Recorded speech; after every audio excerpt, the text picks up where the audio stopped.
शदीद बर्फ़बारी जैसी हवा भी चल रही है और बारिश भी हो रही है। और वालिद साहब का मज़ार और ये साथ में अब्बू जान का, तो हमने अल्हम्दुलिल्लाह अब्बू जान के मज़ार पे भी फूल लगाए हुए अल्हम्दुलिल्लाह। ये अब्बू जान का। आप लोग जो है ना अव्वल आखिर दुरूद शरीफ, एक बार सूरह फातिहा, 3 बार कुल शरीफ पढ़ के तमाम मरूमीन के लिए इसाले सवाब कीजिएगा इंशाल्लाह ताला। अपने माँ बाप को भी बख्शिएगा, जिंदों को भी बख्शिएगा।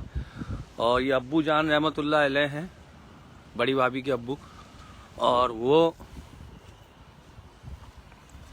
वालिद साहब के मज़ार की वजह से काफ़ी रौनक गहमा गहमी भी है यहाँ पर। हाँ, कहाँ पर? अच्छा जी भाई, छपरे के पीछे नमाज हो रही है, हम लोग वहीं जा रहे हैं। ठीक है, अस्सलाम वालेकुम रहमतुल्लाह। कौन सी छपरे की तरफ है? चल, नमाज के बाद फिर आते हैं इंशाल्लाह ताला मज़ार पे। अस्सलाम वालेकुम रहमतुल्लाहि व बरकातहू।